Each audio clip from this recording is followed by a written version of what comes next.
വിഗ്രഹങ്ങൾ തലകുത്തി വീണു. അതിൻ്റെ ഒരു സംഭവം മങ്കൂസ് മൗലവിൽ പറയുന്നുണ്ട്.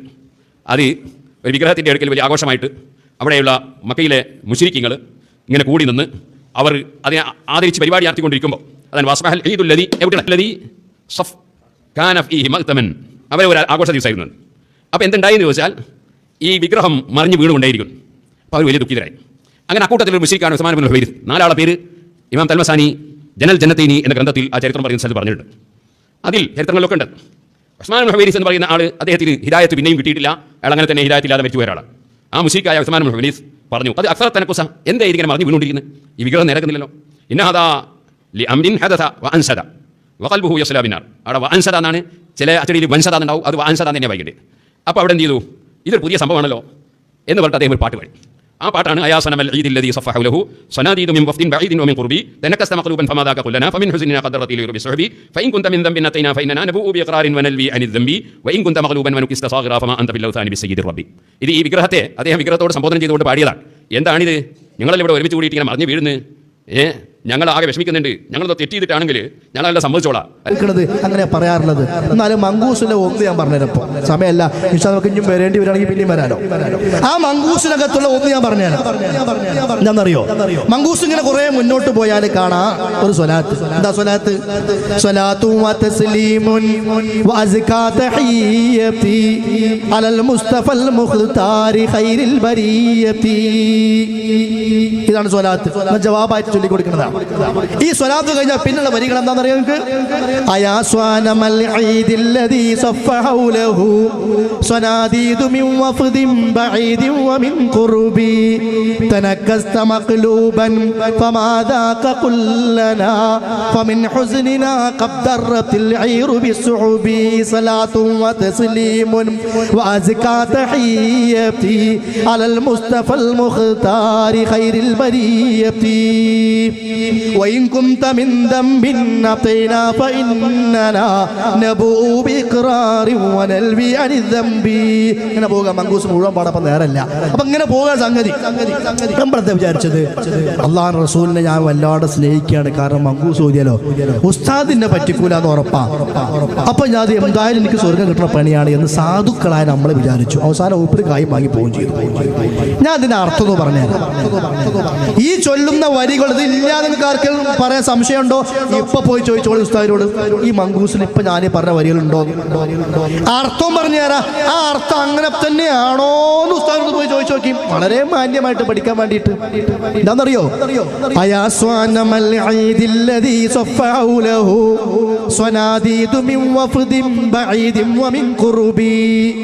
മക്കത്തെ മുശ്രിക്കുകളുടെ നേതാവായിരുന്നു ഉസ്മാൻ ഇബ്നു ഹുവൈരിസ്. ആ ഉസ്മാൻ ഇബ്നു ഹുവൈരിസ് എന്നും അവരുടെ ഉത്സവപ്പറമ്പിൽ വിഗ്രഹങ്ങൾ കുറേ ഉണ്ട്. ഇബ്രാഹിം നബി, ഇസ്മായിൽ നബി, ലാത്ത ഉസ്സ മനാത്ത പലരും ഉണ്ട്.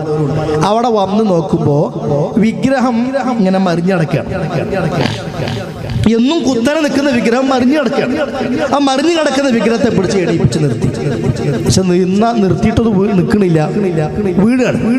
വീണ്ടും പിടിച്ചെണീപ്പിച്ച് നിർത്തി. ഉസ്മാൻ ഇബ്നു ഹുവൈരിസ് എന്ന മുശ്രിക്ക് വീഴുന്നില്ല, അല്ല നിൽക്കുന്നില്ല, വീണുകൊണ്ടേയിരിക്കുന്നു. സങ്കടം സഹിക്കണില്ല. എന്താ വിഗ്രഹം ഇങ്ങനെ വീണുകൊണ്ടിരിക്കുന്നത്? അതിന്റെ മുമ്പിലല്ലേ പ്രാർത്ഥിക്കേണ്ടത്? അതിങ്ങനെ വീഴുക. അപ്പൊ ആ വിഗ്രഹത്തിന്റെ മുമ്പിൽ നിന്നിട്ട് ഉസ്മാൻ പാടുക. ഈ മുശ്രിക്ക് പാടുകയാണ്. എന്താ പാട്ട്?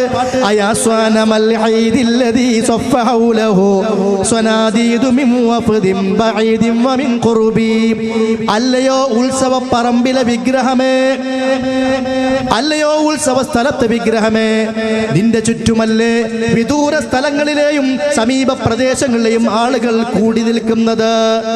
തനക്കസ്ത മഖ്ലൂബാ, നീയല്ലേ മറിഞ്ഞു കിടക്കുന്നത്? ഫമാദാക ഖുല്ലനാ, വിഗ്രഹമേ എന്നോടൊന്ന് പറയൂ, നീ എന്തിനാ വീണ് കിടക്കുന്നത്? ഫമിൻ ഹുസ്നിനാ ഖദ്റത്തിൽ ഈറു ബിസ്സുഹബി, വിഗ്രഹമേ നീ വീണ് കിടക്കുന്ന കാഴ്ച കണ്ടിട്ട് സഹിക്കവയ്യാതെ ഞാൻ കരയുകയാണ്. കരഞ്ഞ് കരഞ്ഞ് എന്റെ കണ്ണീരിലൂടെ ഒട്ടകങ്ങൾ ചുമക്കുന്ന ചരക്ക് ചുമക്കുന്ന ഒട്ടകങ്ങൾ കൂടി ഒലിച്ചു പോകാറായിട്ടുണ്ട്. അത്രക്ക് വിഗ്രഹങ്ങളെ ഞാൻ കരഞ്ഞിട്ടുണ്ട്. പൊന്നു വിഗ്രഹങ്ങളെ പറയൂ, നിങ്ങൾ എന്തിനാ വീണ് കിടക്കുന്നത്? മറ്റേ കാക്ക സലാത്തും വതസ്ലീമുൻ വഅസ്കാ തഹിയ്യതി അലൽ മുസ്തഫൽ മുഖ്താരി ഖൈരിൽ ബരിയതി. വല്ല ബന്ധുണ്ടോ പൊന്നാര മണിമുത്തുകളെ? ഉണ്ടോ? വല്ല കാര്യമുണ്ടോ? വിഗ്രഹത്തിന്റെ മുമ്പിൽ പോയിട്ട് ഉസ്മാൻ ബിൻ ഹുവൈറിസ് മുശ്രിക്ക് പാടുകയാണ്, വിഗ്രഹമേ നിങ്ങൾ വീട് കണ്ട് കിടക്കണത് സഹിക്കാൻ വയ്യ, ഒന്ന് പറ, നിങ്ങൾ എന്തിനാ വീട് കിടക്കണത്? മറ്റോ സലാത്തും തസ്ലീമുൻ, ഇതല്ലേ അള്ളാന്റെ പള്ളിന്റെ ഉള്ളിൽ ഇന്ന് ചൊല്ലിയണത്? നിങ്ങൾ അതിനല്ലേ കായും കോയും കൊടുക്കണത്? ഇത് മങ്കൂസിൽ ഇല്ലാന്ന് പറയാൻ മൂക്ക് കീഴ്പ്പെട്ടുള്ള ആർക്കും സാധിക്കും? ഇതിന്റെ അർത്ഥം അങ്ങനെ അല്ല നിങ്ങൾക്ക് പറയാൻ സാധിക്കോ? അടുത്ത വരി എന്താന്ന് കേട്ടോ, അടുത്ത വരി കേട്ടോ. أتينا فإننا نبوء بإقرار ونلوي عن الذنب. അല്ലയോ വിഗ്രഹങ്ങളെ, ഞങ്ങൾ ചെയ്ത വല്ല തെറ്റും മൂലമാണ് നിങ്ങൾ വീണ് കിടക്കുന്നത് എങ്കിൽ ഞങ്ങൾ ഇതാ മാപ്പ് അപേക്ഷിക്കുകയാണ്, മാപ്പ് തരണേ. പച്ച ശിർക്ക് ഉമ്മത്തിനെ കുറിച്ച് ചെയ്യിപ്പിക്കാം. പേരെന്താ? സുന്നത്യമായത് തോന്നിയാസം. വിഗ്രഹങ്ങളെ മാപ്പാക്കണേന്ന് അല്ലേ? ഇത് ഞങ്ങൾ പറഞ്ഞാൽ ഞങ്ങളോട് മുണ്ടരുത്, ഞങ്ങളോട് സലാം പറയരുത്, ഞങ്ങളെ വിളിക്കരുത്. വിളിക്കണ്ട, നിങ്ങൾ വിളിക്കാതിരിക്കാനുള്ളത് ഈ കോലത്തിലാണെങ്കിൽ അത്രക്ക് വലിയ കുഫറാണത്. പേര് മദ്ഹാണ് പോലും. ഇത് വിഷയം ഗൗരവമുണ്ട്, ആ ഗൗരവത്തിൽ തന്നെ പറയും. കാരണം ഉമ്മത്തിൽ നിങ്ങൾ പറ്റിച്ചുകൊണ്ടിരിക്കുക. ഇനി ചിന്തിച്ചോളൂ, ഉസ്താദ്മാർ ഞങ്ങളെ പറ്റിക്കുമല്ലേന്ന്. വിഗ്രഹങ്ങളെ മാപ്പാക്കണേന്ന് എവിടുന്ന്? അള്ളാന്റെ പള്ളിയുടെ ഉള്ളിന്ന്. അള്ള പറഞ്ഞ എന്താ? വന്നൽ മസാജിദില്ലാ ഫലാ തദ്ഉ മഅല്ലാഹി അഹദാ. പള്ളികൾ അള്ളാന്റേതാണ്, അള്ളാഹിനോടൊപ്പം നിങ്ങൾ ഒരാളെയും വിളിക്കല്ലേ എന്ന് പറയുമ്പോൾ ഓരോ കൊല്ലവും പ്രവാചകന്റെ ജന്മം വരുമ്പോ ആ സന്ദർഭത്തിലൊക്കെ മങ്കൂസ് ചൊല്ലിപ്പിച്ചുകൊണ്ട് ഉമ്മത്തിനെ കൊണ്ട് ശിർക്ക് ചെയ്യിപ്പിക്കുന്ന ആളുകൾ നമ്മുടെ കൂട്ടത്തിലുണ്ട്. പുരോഹിതന്മാർ പഴയകാല ചരിത്രം കൊണ്ടും ആവർത്തിക്കുന്നു. ഞാൻ ഒരു മങ്കൂസിന്റെ കാര്യം കുറച്ച് മാത്രം പറഞ്ഞതാ, ഫുൾ അങ്ങോട്ട് നീങ്ങാൻ നേരല്ല. ഇങ്ങനെ പലതും ഉണ്ട്. അതുകൊണ്ട് സഹോദരന്മാരെ, നമ്മൾ ചെയ്യേണ്ട പണി എന്താണെന്നറിയോ? നമ്മുടെ പ്രവർത്തനങ്ങളെയും നമ്മുടെ വിശ്വാസങ്ങളെയും ഞാൻ നേരത്തെ പറഞ്ഞ ഹുദയാകുന്ന ഖുർആനും ഹുദയാകുന്ന ഹദീസും വെച്ചിട്ട് ഒന്ന് ബന്ധപ്പെടുത്തി പരിശോധിക്കുക. എന്തൊക്കെ അള്ളാഹു റസൂൽ പഠിപ്പിച്ചത് ഉള്ളത് ഇല്ലാത്തൊക്കെ ഒഴിവാക്കിക്കളി. ആരും ഒന്നും പറയില്ല. ഈ ദുനിയാവിലുള്ള എല്ലാവരും നമ്മൾ ആക്ഷേപിച്ചു വെക്കുക. നിങ്ങൾ പഴയത് ഒഴിവാക്കിയില്ലേ, നിങ്ങളിപ്പോ പുതിയ കൂടിയില്ലേ, അതൊക്കെ പലരും പറയും. അത് എല്ലാ കാലത്തും അങ്ങനെ തന്നെയാ. പണ്ട് മുഹമ്മദ് നബി വന്നപ്പോ അന്ന് അബൂ സുഫിയാൻ എന്താ പറഞ്ഞത്? കണ്ടോ, നമ്മുടെ വാപ്പക്കാരന്മാർ തള്ളി പറയാണ്, നമ്മുടെ വാപ്പക്കാരന്മാർ ചെയ്തിരുന്ന പണികളൊക്കെ മുഹമ്മദ് പാടില്ല എന്നാ പറയണത് എന്ന് പറഞ്ഞ് പിന്നാലെ നടന്നിരുന്ന ആളെ അബൂ സുഫിയാൻ. അവസാനം അബൂ സുഫിയാൻ അതിന്റെ ആ വഴിക്ക് തന്നെ വന്നു, മുസ്ലിമായി. അദ്ദേഹം അത് സ്വീകരിച്ചു. ചിന്തിച്ചുകൊണ്ട് മുന്നോട്ട് നീങ്ങിക്കോളൂ. കാരണം മരണാനന്തര ജീവിതം എന്ന്